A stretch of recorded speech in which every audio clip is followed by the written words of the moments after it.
അങ്ങനെ പോയാൽ നമ്മൾ അവിടെ എന്നെത്താനാ ഒരു ഐഡിയ ഇല്ല. ഇന്ന് നമ്മുടെ ജസക്കുട്ടന്റെ യൂണിഫോം തയ്ക്കാൻ പോകുന്ന ദിവസമാണ് കേട്ടോ. അവിടെ ചെന്നിട്ട് വേണം അളവെടുക്കാൻ. അപ്പൊ അതാ പോകുന്ന വഴിക്കാണ് അവൾക്ക് ആവശ്യമായിട്ടുള്ള കുറച്ച് സാധനങ്ങൾ വാങ്ങണമെന്ന് പറഞ്ഞത്. അങ്ങനെ രണ്ടാമത്തെ ഷോപ്പിൽ കയറി ഏതായാലും സാധനം സെറ്റാക്കി കിട്ടിയിട്ടുണ്ട്. അത്യാവശ്യം നല്ല മഴയും കാര്യങ്ങളൊക്കെ ആയിരുന്നു കേട്ടോ. മൂഡ് മൊത്തം ഒരു ചിറാപ്പുഞ്ചി വൈബായിരുന്നു. അങ്ങനെതാ അവിടെ എത്തിയിട്ടുണ്ട് കേട്ടോ. അവിടെ എത്തിയപാടെ തന്നെ അവിടെ നോക്കുമ്പോൾ ഭയങ്കര തിരക്കായിരുന്നു കേട്ടോ. അപ്പൊ അതൊക്കെ കഴിഞ്ഞ് കുറച്ചേരം വെയിറ്റ് ചെയ്തിട്ട് നമ്മുടെ ജസക്കുട്ടനെ യൂണിഫോമിന് അളവെടുക്കാൻ വേണ്ടിയിട്ട് അകത്തേക്ക് വിളിച്ചിട്ടുണ്ട് കേട്ടോ. ചെന്നപാടെ തന്നെ അവിടുത്തെ ഏട്ടനും അവളുമായിട്ട് നല്ല കമ്പനി ആയിട്ടുണ്ട്.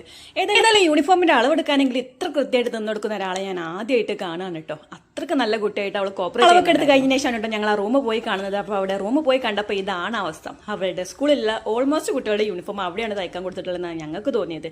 അപ്പോൾ ഏതായാലും അവർ പറഞ്ഞു ഈ മാസം എന്തായാലും യൂണിഫോം കിട്ടത്തില്ല എന്ന്. പിന്നൊന്നും നോക്കിയില്ല. ഓക്കെ, അടുത്ത മാസം കിട്ടിക്കോട്ടെ എന്ന് വെച്ചിട്ട് ഞങ്ങൾ നേരെ വീട്ടിലേക്ക് പോകുന്നു കേട്ടോ.